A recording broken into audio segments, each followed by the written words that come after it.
यहाँ आप आते हो परमात्मा पाने के लिए इस दास के पास, आपको यहाँ कोई उलट सुलट बोल भी जाता है, कोई उसकी परवाह नहीं करनी, जिसने भगवान चाहिए। मान अमान करो क्यों ना कोई, चाहे समाज वाले भी आपका मान अपमान करें। और मम संत शरण जगत जान छोई, यानी यहाँ थोड़ी सी अपने अपने विचारों में भी अंतर होता है। ये परम संत पूर्ण परमात्मा के विचार हैं और वो तुलसीदास के एक व्यवहारिक विचार हैं। लेकिन यहाँ थोड़ा सा लागू होता है कि गृहस्थी के पास कोई भी आता है तो सबसे पहले प्रणाम करे। सतसाहिब, जैसे हम सतसाहिब बोलते हैं, मान ले कोई राम राम बोलता है तो उसको राम राम ही में उत्तर दे देवे। नमस्ते करता है तो नमस्ते जी, आओ बैठो, तो उसका आदर सत्कारी स्वाभाविक गुण होना चाहिए गृहस्थी में। तो ऐसे वो जो कि पहले वाले सभी में ये विद्यमान था। तो राजा जनक खड़े हो गए सिंहासन छोड़कर जब एक ऋषि जी उनके द्वार पर आए, साधु वेशभूषा वाले, और अलग से एक गद्दा तख्त सुचा साफ तक बना रखे, क्योंकि ऋषि लोग आते जाते रहते थे संतों के पास, राजाओं के पास, तो उनके लिए अलग आसन बनवा रखे थे। अच्छे कपड़े स्वच्छ धोकर रखा करते थे। नौकरों को आदेश दिया कि ऋषि जी आगे हैं और उनका आसन लगाओ अलग से, उनका अलग आसन लगवान लागे। ऋषि जी सुखदेव नौकानो नीचे बैठ गया वहीं पर।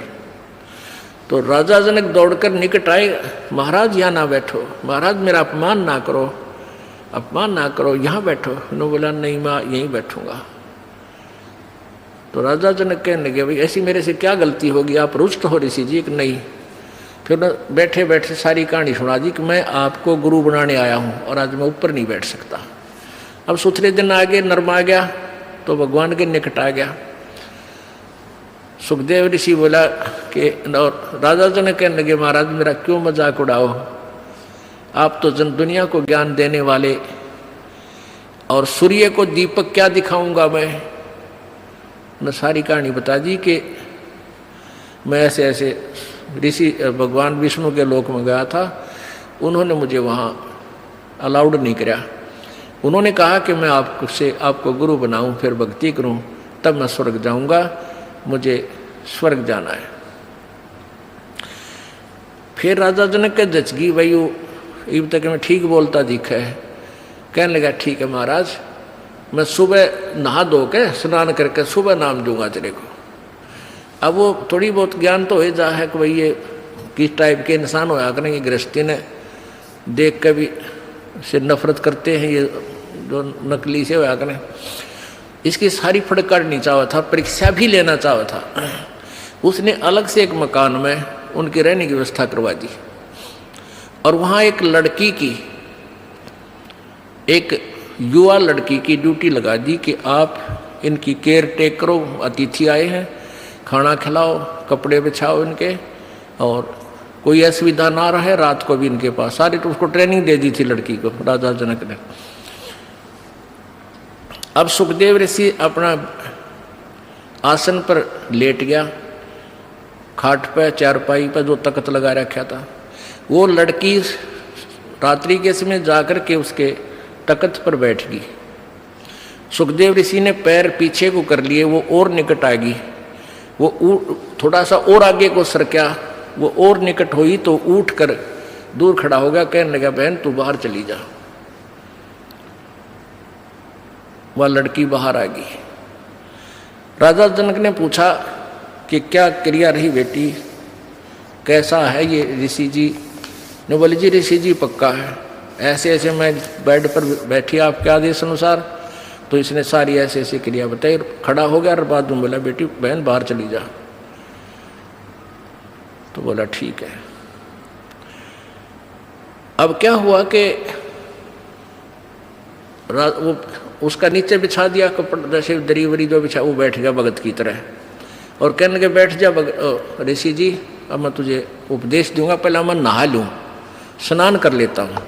अब गरीबदास जी ने अपनी वाणी में लिखा है कि राजा जनक के हजारों की संख्या में रानियाँ थी, पत्नी थी।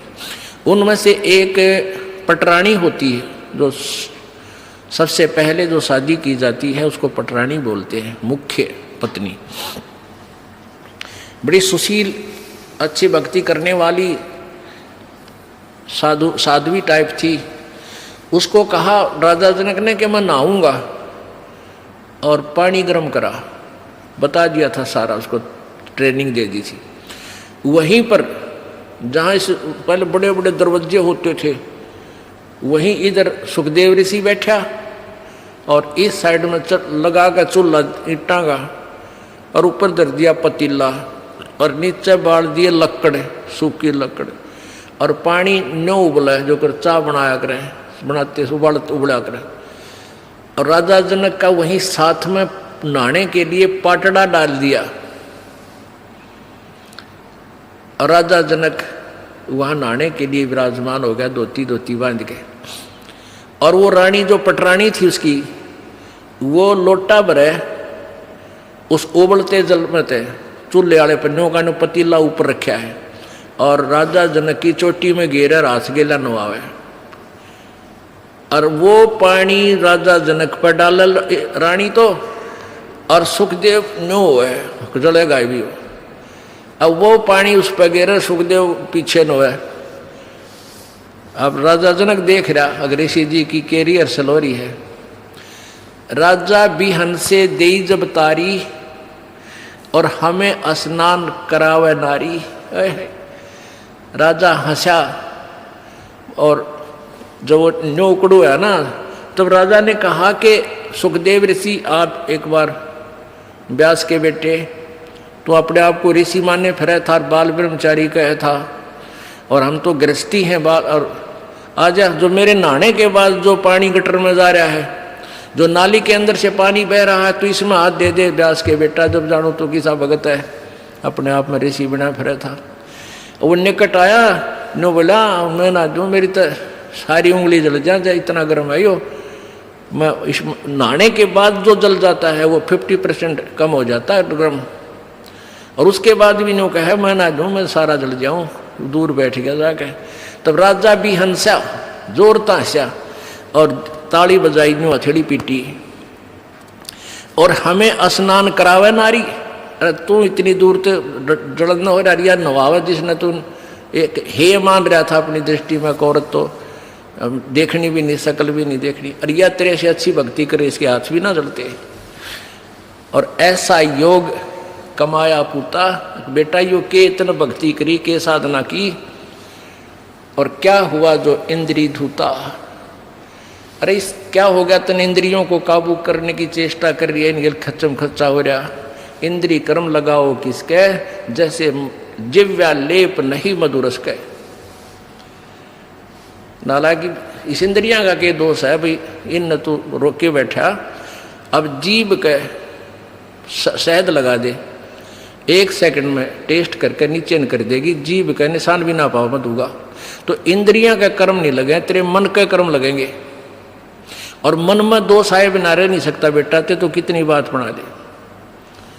या वो भी जान गया भाई मन तो दुष्ट है, तो 1 मिनट में करा के बूंदी सोच जा, फिर सेकंड में कुछ और सोच ले। तो कहते हैं इंद्री कर्म लगाओगे किसके, जिव्या लेप नहीं बदुरस के। काफी ज्ञान दिया, फिर समझाया उसको। फिर क्या बताया कि रात्रि के समय ये लड़की तेरे बेड पर बैठी, और तेरी क्या स्थिति थी,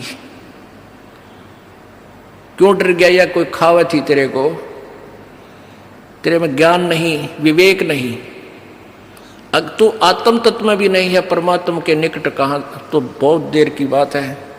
योगी पुरुष आत्म तत्व में आ जाते हैं, स्त्री और पुरुष की आत्मा में उन्हें भिन्नता नजर नहीं आती। अगर तू थोड़ा बहुत आत्म तत्व में भी आ रहा होता, तो भी तेरे अंदर ये शुक्र पैदा ना होती, और बैठ जाता, कहता जा बेटी बैठ, आओ भाई बैठो, बात परमात्मा की चर्चा शुरू करता, उसको ज्ञान सुनाने लग जाता।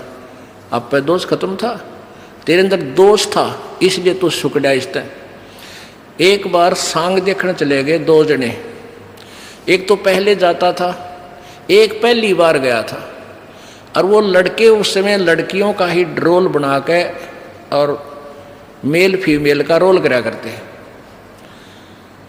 तो नाच रहे थे, कोई गा रहा था, अच्छे सुसज्जित कपड़े मेकअप कर रखी थी। तो पहली बार जो लड़का गया था वो लोग कहे दूसरे, देख के सुंदर लड़की, देख किसा बढ़िया नाच है, और दूसरा बोला लड़की को ना, यो लड़का है, उसका ना जच्चिया बात है ना, तने नहीं बेरा।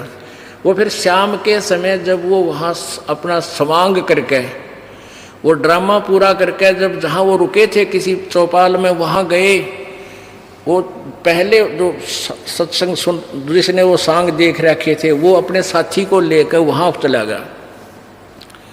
किसको? जो पहली बार गया था। कहाँ? जहाँ वो रुके हुए थे, उनके साथ साथ चले गए। उन बच्चों ने जाते ही वो सारा मेकअप उतार के, कपड़े निकाल के न्यारे न्यारे टांग दिए, और वो लड़के नो के नो कच्चे कच्चे में खड़े। तब उसका यकीन हुआ, जो पहली बार सांग देखने गया था, अगर तो छोरे थे, छोरी कोई ना थी। अब अगले दिन जब वो सांग देखने गया, वो नाचा भी था वो लड़का, और लड़की का मेकअप भी था, पर उसने लड़की नजर नहीं आई थी, वो लड़का दिखा था। तो ऐसे ही जब आत्मज्ञान में भी होता, सुखदेव तू तने लड़की नहीं दिखा, उधर ड्रामा कर रहा था, बेटा अपना कल्याण करा ले। बोलो सतगुरुदेव।